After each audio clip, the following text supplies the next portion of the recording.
ಬೆಂಗಳೂರಿಂದ 300 ಕಿಲೋಮೀಟರ್ ಆಗುವಂತಹ ಕೊಡುಮುಡಿ ಎಂಬ ಕ್ಷೇತ್ರದಲ್ಲಿ ಯಾವ ರೀತಿಯಾಗಿ ಪೂಜೆ ಮಾಡಿಸ್ಬೇಕು, ಅಲ್ಲಿ ಪೂಜೆಗಳಿಗೆ ಟಿಕೆಟ್ ಯಾವ ರೀತಿಯಾಗಿ ತಗೊಂತಾರೆ, ಗುರುಶಾಂತಿ ಹೋಮನ ಯಾವ ರೀತಿ ಮಾಡಬೇಕು, ಬ್ರಹ್ಮನಿಗೆ ಎಷ್ಟು ಪ್ರದಕ್ಷಿಣೆ ಹಾಕ್ಬೇಕು, ಹಾಗೆ ಈ ಪೂಜೆನ ಯಾವಾಗ ಮಾಡಬೇಕು. ತುಂಬಾ ಜನ ಬ್ರಹ್ಮನ್ ದೇವಸ್ಥಾನಕ್ಕೆ ಹೋಗಿರಲ್ಲ. ಸೊ ಈ ದೇವಸ್ಥಾನಕ್ಕೆ ಹೋಗ್ಬಿಟ್ಟು ಬನ್ನಿ, ಎಲ್ಲರಿಗೂ ಒಳ್ಳೇದಾಗುತ್ತೆ. ಸೊ ಇದ್ರ ಬಗ್ಗೆ ಫುಲ್ ಮಾಹಿತಿನ ಈ ವಿಡಿಯೋದಲ್ಲಿ ನೋಡೋಣ ಬನ್ನಿ. ಹಲೋ ಎಲ್ಲರಿಗೂ ನಮಸ್ಕಾರ, welcome back to AH creative world. ನಾನು ನಿಮ್ಮ ಹರ್ಷಿತಾ ಅಭಿಲಾಷ್. ಇದು ಕೊಡಮುಡಿಗೆ ಹೋಗ್ತಾ ಇದ್ದೀವಿ ದೇವಸ್ಥಾನಕ್ಕೆ. ಸೊ ನಾವು ಬುಧವಾರ ಒಂದು 4 ಗಂಟೆ ಹಂಗೆ ಮನೆ ಬಿಟ್ವಿ. ಎಲ್ಲರೂ ನಮ್ಮ ಫ್ಯಾಮಿಲಿ, ನಾನು, ನಮ್ಮ ಯಜಮಾನ್ರು ಮತ್ತು ನನ್ನ ಮಗು, ಹಾಗೆ ನಮ್ಮ ಅಪ್ಪ ಅಮ್ಮ ಮತ್ತು ನನ್ನ ತಮ್ಮ, ನಾವು ಇಷ್ಟು ಜನ ಹೋಗ್ತಾ ಇದ್ದೀವಿ. ಸೊ ನಾವು 4 ಗಂಟೆಗೆ ಮನೆ ಬಿಟ್ವಿ. 4 ಗಂಟೆಗೆ ಮನೆಗೆ ಬಿಟ್ಟು ನಾವು ಹೋಗಿ ಅಲ್ಲಿ ಸೇರ್ಕೊಳೋಷ್ಟೊತ್ತಿಗೆ 9 ಗಂಟೆ ಆಗೋಯಿತು. ಸೊ ಸಿಕ್ಕಾಪಟ್ಟೆ ಟ್ರಾಫಿಕ್ ಇದೆ. ಬೆಂಗಳೂರಿಂದ ಇದು ಕೊಡಮುಡಿ 300 ಕಿಲೋಮೀಟರ್ಸ್ ಇದೆ. ಸೊ ಇದು ಕೊಡಮುಡಿ ಎಲ್ಲಿರೋದು ಅಂತಂದರೆ ಸೇಲಂ ಈ ರೋಡ್ ಅಂತ ಇದೆ. ಸೊ ಈ ರೋಡ್ ಹತ್ರ ಕೊಡುಮುಡಿ ಎಂಬ ಬ್ರಹ್ಮನ ದೇವಸ್ಥಾನ ಬರುತ್ತೆ. ಇದು ತುಂಬ ಫೇಮಸ್ಸು, ತುಂಬ ಗುರೂಜಿಗಳು ಅವರು ಇವರು ಹೇಳಿದ್ದಾರೆ, ನಮಗೂ ಅಷ್ಟೇ ಒಬ್ರು ಹೇಳಿದ್ರು. ಸೊ ಹೋಗ್ಬಿಟ್ಟು ಬನ್ನಿ, ಎಲ್ಲ ಒಳ್ಳೇದಾಗುತ್ತೆ ಅಂತ, ಬ್ರಹ್ಮನ ಶಾಪ ಇರಬಾರ್ದು ಅಂತ ಅಂದ್ಬಿಟ್ಟು ಹೇಳಿದ್ದಾರೆ. ಸೊ ಅದಕ್ಕೋಸ್ಕರ ನಾವು ಕೊಡಮುಡಿ ದೇವಸ್ಥಾನಕ್ಕೆ ಹೋಗ್ತಾ ಇದ್ದೀವಿ. ಸೊ ಇಲ್ಲಿ ನಾವು ಬುಧವಾರ ನೈಟ್ ಅಲ್ಲಿ ಸೇರಿಬಿಟ್ಟು ನಾವು ಗುರುವಾರ ಪೂಜೆ ಮಾಡಿಸ್ಬೇಕಾಗಿರುತ್ತೆ, ಅದಕ್ಕೋಸ್ಕರ ಹೋಗ್ತಾ ಇದ್ದೀವಿ. ಸೊ ಆಲ್ರೆಡಿ ನಾವು ಸೇರಿದ್ದೀವಿ. ರೂಮ್ ನೋಡಿ ಈ ರೀತಿಯಾಗಿದೆ. ನಮಗೆ ಒಬ್ಬರು 500 ಹೇಳಿದರು ಇವ್ರನ್ನ ಕಾಂಟ್ಯಾಕ್ಟ್ ಮಾಡಿ ಅಂತ. ಅವ್ರನ್ನ ಕೇಳಿದ್ದಕ್ಕೆ ಅವರೇ ಬುಕ್ ಮಾಡಿದ್ರು ರೂಮೇನು ಅಷ್ಟು ಚೆನ್ನಾಗಿರಲಿಲ್ಲ, ಅಷ್ಟು ನೀಟ್ನೆಸ್ಸು ಕ್ಲೀನು ಏನೂ ಇಲ್ಲ. ಸೊ ಓಕೆ ಪರವಾಗಿಲ್ಲ, ಒಂದು ನೈಟ್ ಅಲ್ವಾ ಸ್ಟೇ ಆಗೋಣ ಅಂತ ಸ್ಟೇ ಆದ್ವಿ. ನೋಡಿ ಇಲ್ಲಿ ನೋಡ್ತಾ ಇದ್ದೀರಾ, ನೈಟ್ ವ್ಯೂ ಈ ರೀತಿಯಾಗಿದೆ. ದೇವಸ್ಥಾನದ ಹತ್ರನೇ ರೂಮ್ ಕೊಟ್ಟಿದ್ರು. ಸೊ ನೋಡ್ತಾ ಇದ್ದೀರಲ್ಲ ST ಲಾಡ್ಜ್ ಅಂತ, ಇದೇನು ಅಷ್ಟು ಚೆನ್ನಾಗಿಲ್ಲ. ಸೊ ನಾನಂತೂ ಸಜೆಸ್ಟ್ ಮಾಡಲ್ಲ ಈ ಲಾಡ್ಜ್ಗೆ ಹೋಗೋಕ್ಕೆ. ನೀವು ದೇವಸ್ಥಾನ ಈ ಕಡೆ ನೋಡ್ಬೋದು. ಸೊ ನೋಡಿ ಇಲ್ಲಿದೆ ದೇವಸ್ಥಾನ ತುಂಬ ದೊಡ್ಡ ದೇವಸ್ಥಾನ. ಆಲ್ಮೋಸ್ಟ್ ಎಲ್ಲ ದೇವರುಗಳು ಇಲ್ಲಿ ನೋಡಬಹುದು.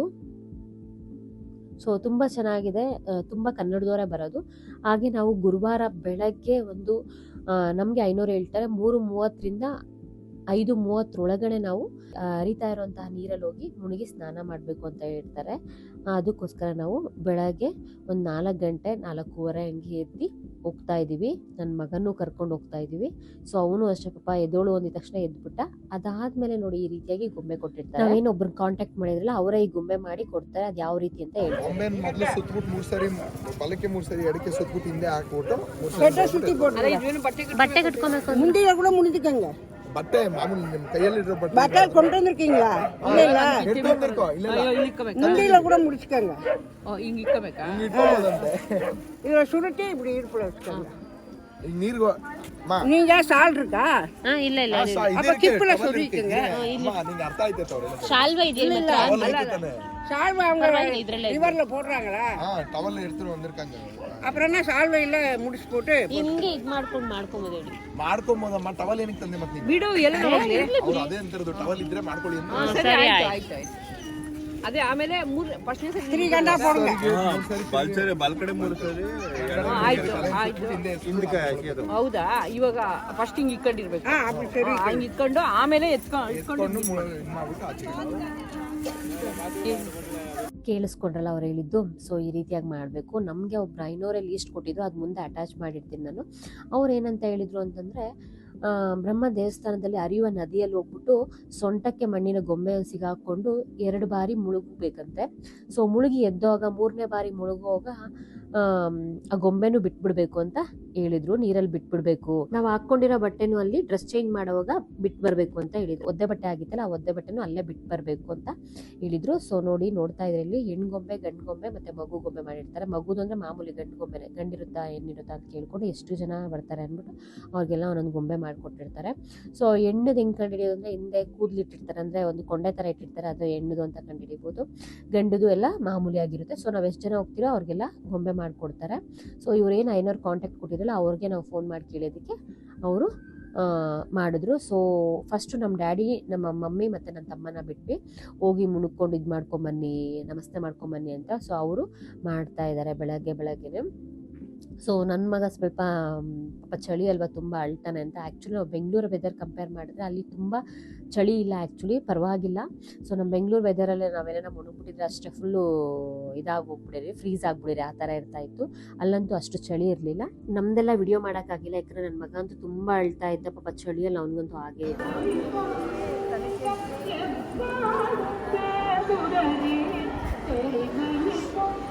ಏ ಮಗು ये बारे बेबी ಏನಾಗಲ್ಲ ಏ ಮಣ್ಣು ಬಾರೆ ಏ ಬರಕ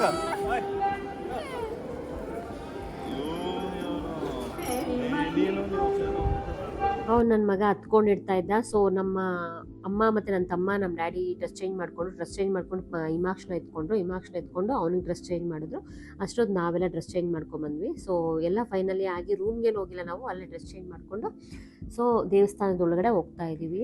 ಇಲ್ಲಿ ಏನಪ್ಪ ವಿಶೇಷತೆ ಅಂದರೆ, ಇಲ್ಲಿ ಬ್ರಹ್ಮನ ಸನ್ನಿಧಾನದಲ್ಲಿ 3000 ವರ್ಷದ ಹಳೇದಾದ ಒಂದು ಬನ್ನಿ ಮರ ಇದೆ. ಅದೇನಪ್ಪ ವಿಶೇಷತೆ ಆ ಬನ್ನಿ ಮರದಲ್ಲಿ ಅಂತಂದರೆ, ಹಿಂದೆ ಎಲ್ಲ ಮುಳ್ಳಿರುತ್ತೆ ಮತ್ತು ಮುಂದೆ ಮಾತ್ರ ಮುಳ್ಳೇ ಇರಲ್ವಂತೆ, ಚುಚ್ಚದೇ ಇಲ್ವಂತೆ. ಮತ್ತು ಇದರಲ್ಲಿ ಈ ಗಿಡದಲ್ಲಿ ಹೂವನೇ ಹರಡಲ್ಲಂತೆ, ಹೂವನೇ ಬರಲ್ಲಂತೆ, ಕಾಯಿ ಮಗ್ಗು ಆ ಥರ ಏನೂ ಬರೋದೇ ಇಲ್ಲಂತೆ. ಸೊ ನೋಡ್ತಾ ಇದೆಯಲ್ಲ, ಇದು ನಮಗೆ 500 ಕೊಟ್ಟಿರೋಂಥ ಚೀಟಿ ಇದಾಗಿರುತ್ತೆ. ನಾವು ಬಿಸ್ನೆಸ್ ವಿಷಯ ಚೆನ್ನಾಗಾಗಬೇಕು ಬಿಸ್ನೆಸ್ ಎಲ್ಲ ಅಂತ ಅಂದ್ಕೊಂಡು ಕೇಳಿದ್ವಿ, ಅದಕ್ಕೆ ಈ ಥರ ಕೊಟ್ಟಿದ್ದಾರೆ.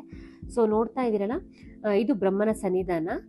ಇಲ್ಲಿ ನೋಡೋದ್ರಲ್ಲ, ಇಲ್ಲಿ ಹಿಂದೆ ಇದೆಯಲ್ಲ ಮರ, ಅದು ಮತ್ತೆ ದೇವರು ನೋಡು, ಬ್ರಹ್ಮ ದೇವರು ಇಲ್ಲಿದೆ. ಇಲ್ಲಿ ಹೋಗಿ ದೇವ್ರ ಸುತ್ತ 48 ಸುತ್ತ ಹಾಕ್ಬೇಕು ಅಂತ ಹೇಳಿದ್ರು. ಹಾಗೆ ಫಸ್ಟ್ ಹೋಮ ಮುಗಿಸ್ಕೊಂಡು ಆಮೇಲೆ ನಾವು ಪ್ರದಕ್ಷಿಣೆ ಹಾಕೋಣ ಅಂತ ಅನ್ಕೊಂಡ್ವಿ. ಸೊ ಹೋಮಕ್ಕೆ ಈ ರೀತಿಯಾಗಿ ರೆಡಿ ಮಾಡ್ಕೊಂಡಿದ್ರು. ನಾವು ಮಾಡಿಸ್ತಾ ಇರೋದು ಗುರು ಶಾಂತಿ ಹೋಮ ಮಾಡಿಸ್ತಾ ಇದೀವಿ ಇಲ್ಲಿ. ಸೊ ಇದರಲ್ಲಿ ಒಂದು 4 ಜನದ ಪೂಜೆ ಮಾಡ್ತಾ ಇದ್ರು. ಇದು ನನ್ನ ತಮ್ಮನಿಗೆ ಮಾಡ್ಸಕ್ ಬಂದಿದ್ರಲ್ಲ, ಅವರು ಅಲ್ಲಿ ಒಂದು ಪೂಜಾರಿ ಬಂದು ಕುತ್ಕೊಂಡು ಮಾಡ್ತಾರೆ, ಮತ್ತೆ ಇಲ್ಲೊಬ್ರು ಇನ್ನೊಂದು ಪೂಜಾರಿ, ಆ ಥರ ಒಬ್ಬೊಬ್ರು ಒಂದೊಂದು ಪೂಜಾರಿ ಕುತ್ಕೊಂಡು, ಒಂದೊಂದು ಫ್ಯಾಮಿಲಿಗೆ ಒಂದೊಂದು ಪೂಜಾರಿ ಕುತ್ಕೊಂಡು ನಮ್ಮ ಹತ್ರ ಈ ರೀತಿಯಾಗಿ ಪೂಜೆ ಮಾಡಿಸ್ತಾರೆ. ಸೊ ಆಲ್ರೆಡಿ ಎಲ್ಲ ಅವರೇ ಸೆಟ್ ಮಾಡಿ ಇಟ್ಬಿಟ್ಟಿರ್ತಾರೆ.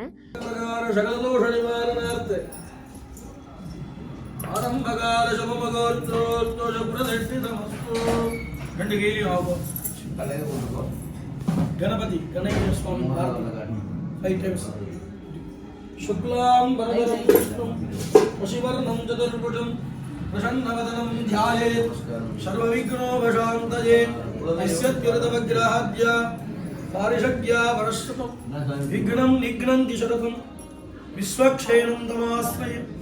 ಕೈ ಬಿಚ್ಚು ನಾ சொல்ற மாதிரி ರಿಪೀಟ್ ತತೈವ ಲಗ್ನಂ ಶುತಿನಂ ತತೈವ ಧಾರಾಫಲಂ ಚಂದ್ರಫಲಂ ತತೈವ ವಿದ್ಯಾಫಲಂ ದೈವಫಲಂ ತತೈವ ಲಕ್ಷ್ಮೀ ಪತೈತೆ ಅಂಗ್ರಿಯುಖಂ ಶ್ವರಾಮಿ ಮಮ ಕುಟುಂಬಸ್ಯ ಮಮ ಗೋತ್ರಾಣ ಶಿವಗೋತ್ರೋ ಭವಸ್ಯ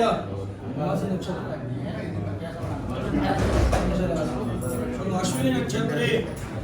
ಈ ರೀತಿಯಾಗಿ ನಾವು ಅವ್ರಿಗೆ ಕಾಣಿಕೆ ಕೊಡೋ ತರ ಬಟ್ಟೆ ಮತ್ತೆ ಒಂದು ತಾಲಿ ಆ ತರ ಎಲ್ಲ ಇಟ್ಟಿರ್ತಾರೆ. ಸೊ ಇಲ್ಲಿ ನೋಡ್ತಾ ಶಾಂತಯೇ ಯಸ್ಯದ ವ್ರದ ಪರಶದ ವಿಘ್ನ ನಿಘ್ನಂತೆ ಸದದ ವಿಶ್ವಕ್ಷೇಣ.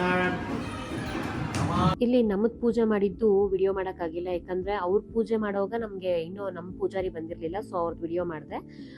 ನಮ್ಮದು ಮಾಡೋವಾಗ ಇಬ್ಬರದ್ದು ನಡೀತಾ ಇತ್ತು, ಅದಕ್ಕೋಸ್ಕರ ಯಾರು ವಿಡಿಯೋ ಮಾಡೋಕ್ಕೆ ಕೊಟ್ಟಿರಲಿಲ್ಲ ನಾನು. ಬಿಡು ಇದೊಂದು ಇದೆಯಲ್ಲ ಸಾಕು ಅಂತ ಅಂದ್ಬಿಟ್ಟು ಅದು ಪೂಜೆ ಮುಗಿಸ್ಕೊಂಡು ನಾವು ಅಲ್ಲಿ ಹಾವೇನು ನೋಡಿದ್ರಲ್ಲ, ಆ ಹಾವನ್ನ ನೀರಲ್ಲಿ ಬಿಡಬೇಕು ಅಂತ ಕೊಡ್ತಾರೆ. ಸೊ ಅದನ್ನು ನಾವೇ ಹೋಗಿ ನೀರಲ್ಲಿ ಬಿಟ್ಬಿಟ್ಟು ಬರಬೇಕು. ನೋಡಿ, ನಾನು ರಾತ್ರಿ ಈ ಹೊಳೆನ ತೋರಿಸಿದೆ, ಇದು ಕಾವೇರಿ ನದಿ. ಸೊ ಇದನ್ನು ತೋರಿಸಿದ್ದೆ ನಾನು, ಗೊತ್ತಾಗ್ತಾ ಇರಲಿಲ್ಲ ಏನು ನೀರು ಹರಿತಾ ಇದೆಯಾ ಇಲ್ಲ ಅಂತ. ನೀರು ತುಂಬ ಚೆನ್ನಾಗಿದೆ, ಕಾವೇರಿ ನೀರು ನೋಡಿ ಹರಿತಾ ಇದೆ. ಸೊ ತುಂಬ ಚೆನ್ನಾಗಿ ಕಾಣ್ತಾ ಇದೆ. ಅಲ್ಲಿ ಸೂರ್ಯನು ನಮಗೆ ಹಾಯ್ ಅಂತ ಹೇಳ್ತಾ ಇದ್ದಾರೆ, ಎಷ್ಟು ಚೆನ್ನಾಗಿ ಕಾಣ್ತಾ ಇದೆ. ಬೆಳಗ್ಗೆ ಕತ್ಲಲ್ಲಿ ಅಷ್ಟೊಂದೇನು ಕಾಣ್ತಾ ಇರಲಿಲ್ಲ. ಸೊ ಈಗಂತೂ ನೋಡೋಕ್ಕೆ ತುಂಬ ಚೆನ್ನಾಗಿ ಕಾಣ್ತಾ ಇದೆ, ನೀರು ತುಂಬ ಇದೆ. ಸೊ ನೋಡಿದ್ನಂತೂ ಖುಷಿ ಆಗೋಯ್ತು ನಮಗೆ. ಹಾಗೆ ಈ ಗುರುಶಾಂತಿ ಪೂಜೆಗೆ ಎಲ್ಲ ಎಷ್ಟಾಯಿತು ಅಂತ ನೀವು ಕೇಳಬಹುದು, ಅಥವಾ ನಿಮ್ಮ ಮನಸ್ಸಲ್ಲೂ ಬರುತ್ತೆ ಎಷ್ಟಾಗಿರ್ಬೋದು ಅಂತ. ಸೊ ನಮಗೆ ನಾವೇನು ಬುಕ್ ಮಾಡಿದ್ರಲ್ವ, ಅವರು 6,000 ರೂಪಾಯಿ 6,500 ರೂಪಾಯಿ ಚಾರ್ಜ್ ಮಾಡಿದ್ರು ವಿತ್ ರೂಮ್. ಬಟ್ ರೂಮ್ ಏನು ಅಷ್ಟು ಚೆನ್ನಾಗಿರಲಿಲ್ಲ. ರೂಮ್ಗೆ ಒಂದು 500 ರೂಪಾಯಿ ಕೊಡಬೇಕಾಗಿಲ್ಲ, ಅಷ್ಟು ಇದರಲ್ಲಿತ್ತು, ಒಂಚೂರು ಚೆನ್ನಾಗಿರಲಿಲ್ಲ. ಗುರುಶಾಂತಿ ಹೋಮಕ್ಕೆ ಮತ್ತು ಅದಕ್ಕೆ ಎಲ್ಲ ಸೇರಿ 6,500 ರೂಪಾಯಿ ಚಾರ್ಜ್ ಮಾಡಿದ್ರು. ಆ್ಯಕ್ಚುಲಿ ನಾವು ಇಲ್ಲಿ ದೇವಸ್ಥಾನದಲ್ಲಿ ಕೇಳಿದ್ದಕ್ಕೆ ಗುರುಶಾಂತಿ ಹೋಮ ಎಷ್ಟು ಅಂತಂದರೆ 2,700 ರೂಪಾಯಿ ಅಂತ ಹೇಳಿದ್ರು. ಸೊ ಅವ್ರು ಎಕ್ಸ್ಟ್ರಾ ಇಟ್ಕೊಂಡೇ ಹೇಳಿರ್ತಾರೆ. ಮತ್ತು ನಮಗೆ ತಮಿಳ್ ಅಷ್ಟು ಬರಲ್ಲ, ನಮ್ಮ ಯಜಮಾನ್ರಿಗೆ ಬಿಟ್ಟರೆ ನಮ್ಗೆ ಯಾರಿಗೂ ತಮಿಳ್ ಬರಲ್ಲ, ಅದಕ್ಕೋಸ್ಕರ ನಾವು ಒಬ್ಬರಿದ್ದರೆ ನಮ್ಗೆ ಗೊತ್ತಾಗುತ್ತಲ್ಲ ಅಂತ ಅಂದ್ಬಿಟ್ಟು ಈ ರೀತಿಯಾಗಿ ಮಾಡ್ಕೊಂಡ್ವಿ. ಸೊ ನೋಡ್ತಾ ಇದ್ರೆ ಇಲ್ಲಿ ಹಾವನ್ನ ನೀರಲ್ಲಿ ಕಲಿಸ್ಬಿಟ್ಟು ಬಿಡ್ತಾರೆ. ಸೊ ತಲೆಗೆ ಈ ರೀತಿಯಾಗಿ ಒಂದ್ಸತಿ ಸುತ್ತಕೊಂಡು ಅದನ್ನು ನೀರಲ್ಲಿ ಬಿಟ್ಟು ಹಾಗೆ ಬಾಳೆಕಂಬದನ್ನ ನೀರಲ್ಲಿ ಬಿಟ್ಟು ಹಾಗೆ ಇಲ್ಲಿ ಹಾವಿತ್ತಲ್ಲ ಆ ಹಾವನ್ನ ನೀರಲ್ಲಿ ಅದೇನು ಮೈದಾ ಹಿಟ್ಟಲ್ಲೇನೋ ಮಾಡಿರ್ತಾರೆ ಅದನ್ನು ನೀರಲ್ಲಿ ಕಲಗಿಸ್ಬಿಟ್ಟು ಅದನ್ನು ಬಿಡಬೇಕು. ಸೊ ನೋಡಿ ಈ ರೀತಿಯಾಗಿ ನೀರಲ್ಲಿ ಈ ರೀತಿಯಾಗಿ ಕಲಸಿ ಈ ರೀತಿಯಾಗಿ ಬಿಟ್ಟರೆ ಎಲ್ಲ ಒಳ್ಳೆಯದಾಗುತ್ತೆ ಅಂತ ಹೇಳ್ತಾ ಇದ್ದಾರೆ. ಸೊ ನಾವು ಇದು ಫಸ್ಟ್ ಟೈಮ್ ಬಂದಿದ್ದು, ನಮ್ಮ ಐನೋರು ಹೇಳಿದ್ದಕ್ಕೆ ಬಂದಿದ್ದು. ಈಗ ಕಾಲು ತೊಳ್ಕೊಂಡು ಎಲ್ಲರೂ ಕಾಲು ತೊಳ್ಕೊಂಡು ಹೋಗಿ ಅಂತ ಹೇಳಿದ್ರು. ಸೊ ಕಾಲು ತೊಳ್ಕೊಂಡು ನಾವು ದೇವಸ್ಥಾನಕ್ಕೆ ಇವಾಗ ಹೋಗ್ತಾ ಇದ್ದೀವಿ. ದೇವಸ್ಥಾನ ಎಲ್ಲ ನೋಡ್ಕೊಂಬರೋಕ್ಕೆ ಇವಾಗ ಹೋಗ್ತಾ ಇದ್ದೀವಿ. ಸೊ ನೋಡಿ ಸುತ್ತು ಯಾವ ರೀತಿ ಇದೆ, ತುಂಬ ಚೆನ್ನಾಗಿದೆ ನೀರು. ನನ್ನ ಮಗನಿಗೆಲ್ಲ ನೋಡಿ ಖುಷಿ ಆಗ್ತಾ ಇತ್ತು. ಸೊ ಅವ್ನ ಡ್ರೆಸ್ ನೋಡಿ ತುಂಬ ಜನ ಐನೋರು ಎಲ್ಲ ಕೇಳಿದ್ರು, ಚೆನ್ನಾಗಿದೆ ಚೆನ್ನಾಗಿದೆ ಅಂತ ಡ್ರೆಸ್ ಕೇಳ್ತಾ ಇದ್ರು. ಅಲ್ಲಿ ತಮಿಳ್, ಆ್ಯಕ್ಚುಲಿ ನಮಗೆ ತಮಿಳ್ ಅಷ್ಟು ಬರಲ್ಲ, ನಮ್ಮ ಯಜಮಾನರು ಚೆನ್ನಾಗಿ ಮಾತಾಡ್ತಾ ಇದ್ರು, ಅವರೇ ಎಲ್ಲರ ಹತ್ರನೂ ಕಮ್ಯುನಿಕೇಟ್ ಮಾಡ್ತಾ ಇದ್ರು. ಪೂಜೆ ಬಗ್ಗೆ ಮಾತಾಡ್ತಾ ಇದ್ದೀವಿ, ಏನು ಅಷ್ಟು ಸ್ಯಾಟಿಸ್ಫ್ಯಾಕ್ಷನ್ ಆಗಿಲ್ಲ, ಅಷ್ಟೆಲ್ಲ ಇಟ್ಟಿದ್ರಲ್ಲ ಅದು ಎಲ್ಲರಿಗೂ ಇಡ್ತಾರೆ ಅದೇ ಥರ, ಮತ್ತು ಎಲ್ಲರೂ ಬಂದವ್ರಿಗೆಲ್ಲ ಪೂಜೆ ಮಾಡ್ತಾ ಇರ್ತಾರೆ. ಮತ್ತು ನಮಗೇನು ಕೊಡಲ್ಲ, ₹1 ಒಂದು ಬಾಳೆಹಣ್ಣು ಕೂಡ ಕೊಡಲ್ಲ, ಒಂದು ಬಾಳೆಹಣ್ಣು ಕೂಡ ಮುರಿಯಲ್ಲ, ಒಂದು ತೆಂಗಿನಕಾಯಿ ಕೂಡ ಹೊಡೆಯಲ್ಲ, ಆ ಥರ ಪೂಜೆ ಮಾಡ್ತಾರೆ.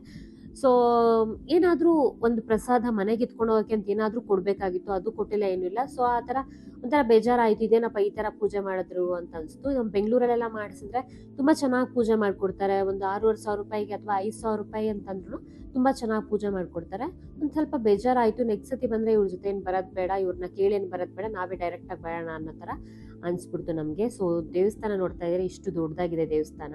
ನಾವು ಅದಕ್ಕೆ ಅವ್ರ ಕಾಂಟ್ಯಾಕ್ಟ್ ನಂಬರ್ ನಿಮ್ಗೆ ಎಲ್ಲೂ ಕೊಡ್ತಾ ಇಲ್ಲ. ಸೊ ಚೆನ್ನಾಗಿಲ್ಲ ಅಂದರೆ ಬೇಡ, ಏನೋ ಚೆನ್ನಾಗಿದ್ದು ನಮಗೂ ಖುಷಿಯಾಗಿರೋ, ನಿಮಗೂ ಹಂಚ್ಕೊಳಕ್ಕೆ ನಮಗೂ ಇಷ್ಟ ಆಗ್ತಾ ಇತ್ತು, ನೀವು ಹೋಗಿ ಮಾಡಿ ಅಂತ. ನೀವು ಡೈರೆಕ್ಟಾಗಿ ಹೋಗಿ ಅಲ್ಲಿ ತೊಗೊಬೋದು. ಮಣ್ಣಿನ ಗೊಂಬೆನೂ ಅಷ್ಟೇ, ಅಲ್ಲಿ ನದಿ ಹತ್ರ ಹೋದರೆ ನಿಮಗೆ ಸಿಗುತ್ತೆ, ಅಲ್ಲೇ ಮಾರ್ತಾ ಇರ್ತಾರೆ, ತೊಗೊಬೋದು. ಹಂಗೆ ಇಲ್ಲಿ ಈ ಪೂಜೆ ಹೇಳಿದ್ನಲ್ಲ ನಾನು, ಗುರುಶಾಂತಿ ಹೋಮಕ್ಕೂ ಅಷ್ಟೇ ಅಲ್ಲೇ ಟಿಕೆಟ್ ಕೊಡ್ತಾ ಇರ್ತಾರೆ. ಆ ಟಿಕೆಟ್ ಕೌಂಟ್ರಲ್ಲಿ ಹೋಗಿ ಕೇಳಿದ್ರೆ ಟಿಕೆಟ್ ಎಷ್ಟು ಅಂತ ಹೇಳ್ತಾರೆ, ನಾವು ತೊಗೊಂಡು ಬರ್ಬೋದು. ಮತ್ತು ಇಂಡಿವಿಜುವಲ್ ಆಗಿ 500ಗೂ ಅಷ್ಟೇ ನಾವು ಒಂದು 500 ಆ ಥರ ಏನೇನೋ ಕೊಡಬೇಕಾಗುತ್ತೆ. ಅಂದರೆ ಏನೋ ಸಾಮಾನು ತೊಗೊಂಬರೋಕ್ಕೆ ಮತ್ತು ಅಲ್ಲಿ ಜಾಗಕ್ಕೆ ಬಾಡಿಗೆ ಥರ ಕೊಡಬೇಕಾಗುತ್ತೆ. ಹಾಗೆ ಎಲ್ಲ ಪೂಜೆ ಮುಗಿಸ್ಕೊಂಡು ಹಾಗೆ ದೇವಸ್ಥಾನಕ್ಕೆ ಹೋಗಿ ಒಳಗಡೆ ಹೋಗಿ ನಮಸ್ತೆ ಮಾಡಿಕೊಂಡು ಬರ್ತಾ ಇದ್ದೀವಿ. ಸೊ ಗರ್ಭಗುಡಿಯೆಲ್ಲ ನಾನು ವಿಡಿಯೋ ಮಾಡೋಕ್ಕೆ ಹೋಗಿಲ್ಲ. ಸೊ ಗರ್ಭಗುಡಿಯೆಲ್ಲ ಮಾಡಬಾರ್ದು ಅಂತ ಅಂದ್ಬಿಟ್ಟು ಅದೆಲ್ಲ ವಿಡಿಯೋ ಮಾಡೋಕ್ಕೆ ಹೋಗಿಲ್ಲ. ಇಷ್ಟು ಮಾತ್ರ. ಇಲ್ಲಿ ತುಂಬ ಕಾಶಿ ವಿಶ್ವನಾಥ ದೇವರು ಒಳಗಡೆ ಎಲ್ಲ ತುಂಬ ದೇವರಿದೆ, ತುಂಬ ಹಳೇ ಕಾಲದ ದೇವಸ್ಥಾನ, ತುಂಬ ಪವಾಡಯುತವಾದ ದೇವಸ್ಥಾನ ಅಂತ ಹೇಳ್ತಾರೆ. ಸೊ ಹೋಗಿ ಬಂದಿದ್ದು ನಮಗೂ ಖುಷಿ ಆಯಿತು. ಬಟ್ ಈ ಪೂಜೆನೂ ಒಂಥರ ಚೆನ್ನಾಗಾಯಿತು. ಸೊ ಎಲ್ಲ ಒಳ್ಳೇದಾಗಲಿ ಅಂತ ಅಂದ್ಬಿಟ್ಟು ಹೋಗ್ಬಿಟ್ಟು ಬಂದಿದ್ದೀವಿ. ಸೊ ನೋಡೋಣ, ಮುಂದೆ ಮುಂದೆ ಒಳ್ಳೇದಾದರೆ ನಿಮಗೂ ಗೊತ್ತಾಗುತ್ತೆ, ಯೂಟ್ಯೂಬಲ್ಲೂ ಹಾಕ್ತಾ ಇರ್ತೀವಿ. ಸೊ ನೋಡಿ ನಮ್ಮನ್ನು ಸಪೋರ್ಟ್ ಮಾಡಿ.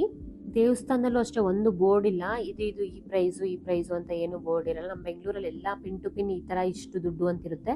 ಸೊ ಇಲ್ಲಿ ಆ ಥರ ಇಲ್ಲ. ಅವ್ರವ್ರು ಇಷ್ಟ ಬಂದಾಗ ಎಷ್ಟು ಬೇಕೋ ಅಷ್ಟು ದುಡ್ಡು ಕೇಳ್ತಾ ಇರ್ತಾರೆ. ನಾವು ಕೌಂಟರಲ್ಲಿ ಹೋಗಿ ಕೇಳಿದಾಗ ಅವ್ರು ಹೇಳಿದ್ದು ಸೊ 2,700 ರೂಪಾಯಿ ಅಂತ ಹೇಳಿದ್ರು. ಸೊ ಪ್ರತಿಯೊಂದಕ್ಕೂ ಅಷ್ಟೇ ಅವ್ರನ್ನ ಹೋಗಿ ಕೇಳಿದ್ರೆ ಹೇಳ್ತಾರೆ, ಇಲ್ಲಾಂದರೆ ನಿಮ್ಗೇನು ಗೊತ್ತಾಗಲ್ಲ. ಅದಕ್ಕೋಸ್ಕರ ಎಲ್ಲ ಮೋಸ್ಟ್ಲಿ ಅವ್ರು ಹಾಕಲ್ಲ, ಅದಕ್ಕೋಸ್ಕರ ನಮ್ಗೆ ಜಾಸ್ತಿ ಹೇಳ್ತಾರೆ ಅನಿಸುತ್ತೆ, ಏನೋ ಅದ್ರ ಬಗ್ಗೆ ಗೊತ್ತಿಲ್ಲ. ಸೊ ನೆಕ್ಸ್ಟ್ ಸತಿ ಹೋದ್ರಂತೂ ನಾವಂತೂ ಇದು ಹೋಗೋದು ಬೇಡ ಅಂತ ಅಂದ್ಕೊಂಡಿದ್ದೀವಿ. ಇದು 3 ವರ್ಷ ಹೋಗಬೇಕು, ಈಗ 1 ವರ್ಷ ಆಗಿದೆ, 2 ವರ್ಷ ಹೋಗಬೇಕು. ಸೊ ಆಗ ಹೋದಾಗ ಈ ಥರ ಹೋಗೋದು ಬೇಡ ಅಂತ ಅಂದ್ಕೊಂಡು ಬಂದ್ವಿ. ನಮ್ಮ ಇಮಾಕ್ಸ್ ಡ್ರೆಸ್ ಅಂತೂ ಅಲ್ಲೆಲ್ಲ ಪೂಜಾರಿಗಳಿಗೆಲ್ಲ ಇಷ್ಟ ಆಯಿತು, ಕರೆದು ಮಾತಾಡ್ಸ್ತಾ ಇದ್ರು, ನೀನು ಡ್ರೆಸ್ ಚೆನ್ನಾಗಿದೆ ಅಂತ ಇದ್ರು. ಅವನಿಗಂತೂ ಫುಲ್ ಖುಷಿ, ನಾನು ಹಾಕಲ್ಲ ಈ ಡ್ರೆಸ್ಸು ಹಾಕಲ್ಲ ಅಂತ ಇದ್ದ, ಇವಾಗ ಹಾಕ್ಕೊಂಡ್ಮೇಲೆ ಫುಲ್ ಖುಷಿಯಾಗಿದ್ದಾನೆ. ಸೊ ಇಲ್ಲಿ ದೀಪ ಬೇಕಾದ್ರೆ ದೀಪನೂ ಹಚ್ಬೋದು. ಸೊ ದೀಪಗಳೆಲ್ಲ ಮಾರ್ತಾ ಇರ್ತಾರೆ. ಮತ್ತು ಹಾಗೆ ಹಸು ಗೋವುಗಳನ್ನ ಸಾಕಿರ್ತಾರೆ, ಅದಕ್ಕೆ ಹುಲ್ ಕೊಡಂಗಿದ್ರೆ ಅಥವಾ ನೀವೇನಾದ್ರು ದಾನ ಮಾಡಂಗಿದ್ರು ಇಲ್ಲಿ ಮಾಡಬಹುದು. ಅದಾದಮೇಲೆ ನಮ್ಮದು ಕಾರ್ದು ಬ್ರೇಕ್ ಪ್ಯಾಡ್ಸ್ ಹೌದೋಗಿತ್ತು ಅಂತ ಅಂದ್ಬಿಟ್ಟು ಕರ ಅಂತ ಸೌಂಡ್ ಬರ್ತಾಯಿತ್ತು. ಅದು ಹಾಕ್ಸ್ಕೊಂಡು ಹೋಗ್ಬೇಡ ಅಂತ ಅಂದ್ಬಿಟ್ಟು ಹಾಕ್ಸ್ಕೊಂಡು ಹೋಗೋಕ್ಕೆ ಶೋರೂಮಿಗೆ ಬಂದ್ವಿ. ಸೊ ನನ್ನ ಮಗ ತುಂಬ ಎಕ್ಸೈಟ್ಮೆಂಟಿಂದ ನೋಡ್ತಾ ಇದ್ದಾನೆ, ಕಾರ್ನೆಲ್ಲ ಮೇಲೆ ಎತ್ತಾರೆ ಹಂಗೆ ಹಿಂಗೆ ಅಂತ. ಹಾಗೆ ಊಟ ಮಾಡ್ಕೊಂಡು ಹೋಗೋಣ ಅಂತ ಅಂದ್ಬಿಟ್ಟು, ಸೊ ಟಿಫನ್ಗೆಲ್ಲೂ ನಿಲ್ಲಿಸಿಲ್ಲ ನಾವು, ಊಟಕ್ಕೆ ಡೈರೆಕ್ಟ್ ಬಂದ್ಬೇಡ ಅಂತ ಅಂದ್ಬಿಟ್ಟು ಊಟಕ್ಕೆ ಬಂದ್ವಿ. ಸೊ ಇಲ್ಲಿ ಮೀಲ್ಸ್ ತೊಗೊಂಡಿದ್ದಾರೆ, ನಮ್ಮ ಡ್ಯಾಡಿ ಮತ್ತು ನನ್ನ ತಮ್ಮ ಮೀಲ್ಸ್ ತೊಗೊಂಡ್ರು. ಸೊ ಇವರು ನಾನು ಆಮೇಲೆ ತೊಗೊತೀನಿ ಅಂತ ಅಂದ್ಬಿಟ್ಟು ಸ್ವಲ್ಪ ಹೊತ್ತು ಕಾಯ್ತಾ ಇದ್ರು, ನಮ್ದು ರೋಟಿ ಕರಿ ಬರಲಿ ಅಂತ. ರೋಟಿ ಮತ್ತು ಬಟರ್ ಪನ್ನೀರ್ ಮಸಾಲ ಹೇಳಿದ್ದೆ. ಸೊ ಎಲ್ಲೋದ್ರೂ ನಮಗೆ ಲೈಟಾಗಿ ಚೆನ್ನಾಗಿರುತ್ತೆ ಅಂತ ಅಂದ್ಬಿಟ್ಟು ಬಟರ್ ಪನ್ನೀರ್ ಮಸಾಲ ತೊಗೊಂಡ್ವಿ. ಸೊ ತುಂಬ ಟೇಸ್ಟಿಯಾಗಿತ್ತು ಅದಂತೂ. ಊಟ ಅಷ್ಟಕ್ಕಷ್ಟೇ ಅಂದರು. ಆಮೇಲೆ ಇವರು ನೋಡಿ ಊಟ ಇಲ್ಲ ಪಾಪ ಹಿಂಗೆ ಮುಚ್ಚಿಕೊಂತ ಇದ್ದಾರೆ, ಊಟ ಇದೆ ಎಡಿಟಿಂಗಲ್ಲಿ ಮಾಡ್ತೀನಿ. ನನ್ನ ಮಗ ಎಲ್ಲೋದ್ರೂ ಮೊಸರನ್ನ ಫೇವ್ರೇಟು, ಮೊಸರನ್ನ ತಿನ್ಕೊಂಡು ಕಾಯ್ತಾ ಇದ್ದ. ಸೊ ಈ ಹೋಟೆಲ್ ಹೆಸರು ದಕ್ಷಿಣ ರೆಸ್ಟೋರೆಂಟ್ ಅಂತ. ಸೊ ತುಂಬ ಚೆನ್ನಾಗಿದೆ. ನನಗೆ ಬರೋವಾಗ ವಿಡಿಯೋ ಮಾಡೋಕ್ಕಾಗಿಲ್ಲ, ಅದು ಊಟ ಆದಮೇಲೆ ಮಾಡೋಣ ಅಂತ ಅಂದ್ಕೊಂಡು. ಸೊ ಬರ್ತಾ ಇದ್ದಾಗ ರೋಡಲ್ಲಿ ಬರೋವಾಗ ಇದು ನಿಮಗೆಲ್ಲ ತಿಳಿಸ್ಬೇಕು ಯಾವ ಹೋಟೆಲು ಅಂತ ಅಂದ್ಬಿಟ್ಟು ದಕ್ಷಿಣ ರೆಸ್ಟೋರೆಂಟ್ ತುಂಬ ಚೆನ್ನಾಗಿದೆ, ಒಂದ್ಸತಿ ಟ್ರೈ ಮಾಡಿ ನೋಡಿ. ಸೊ ನನ್ನ ಮಗ ಏನೇನು ಮಾತಾಡ್ತಾರೆ ಅಂತ ಕೇಳಿ. Hello friends, I am Himas. ಏನು ಮಾಡ್ತಾ ಇದ್ದೀವಿ ನಾವು? ಏನು ಮಾಡ್ತೀನಿ ದಾರಿ ಪೋಷಿತ ಸತ್ತು ಬಾಬಾ. ನೀನೇನು ಮಾಡ್ತಿದ್ಯಾ? ನಾನು ಎಲ್ಲಿ ಹಿಡ್ಕೊಂಡು ಕೂತವನಂತ. ಆಮೇಲೆ ಹೇಳಲ್ಲಿ ವಿಡಿಯೋ ಹೇಳು. ಆಮೇಲೆ ಅಷ್ಟೇ. ಪಪ್ಪ ಏನು ಮಾಡ್ತಾವ್ರೆ? ಪಪ್ಪ ಏನು ಮಾಡ್ತಾರೆ?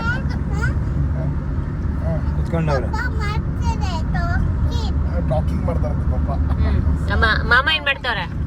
ಸರಿ ಮಮ್ಮ ಡ್ರೈವಿಂಗ್ ಹೇಳ್ದ ಅವನು. ಡ್ರೈವರ್ ಅಲ್ಲೇ ತಾತ ಏನ್ ಮಾಡ್ತಿದ್ದೆ?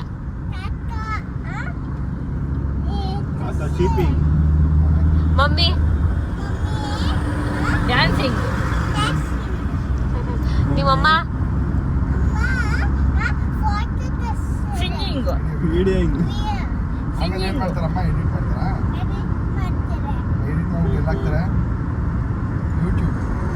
ಟಿವಿಗೆ ಮಕ್ಳು ಎಷ್ಟು ಚಿಕ್ಕವ್ರು ಇರ್ತಾರೆ, ಮತ್ತೆ ಏನೇನು ಅಬ್ಸರ್ವ್ ಮಾಡ್ತಾರೆ ಅಂದರೆ ನಾವು ಮಾಡೋದೆಲ್ಲ ಅಬ್ಸರ್ವ್ ಮಾಡ್ತಾ ಇರ್ತಾರೆ. ಸೊ ನಾನು ಹೆಂಗೆ ಮಾತಾಡ್ತಾ ಇದ್ದೀನಿ ಅದೇ ಥರ ಮಾತಾಡ್ತಾ ಇದ್ದೇನೆ. ಸೊ ನೋಡಿದ್ರಲ್ಲ ವಿಡಿಯೋ ಇಷ್ಟ ಆಗಿದೆ ಅನ್ಕೊಂತೀನಿ. ಇಷ್ಟ ಆಗಿರೋ ಲೈಕ್ ಮಾಡಿ, ಶೇರ್ ಮಾಡಿ, ಸಬ್ಸ್ಕ್ರೈಬ್ ಮಾಡಿ, ಹಾಗೆ ಕಮೆಂಟ್ ಮಾಡೋದನ್ನ ಮರೆಯಬೇಡಿ. ಎಲ್ಲರಿಗೂ ಥ್ಯಾಂಕ್ ಯು ಸೋ ಮಚ್.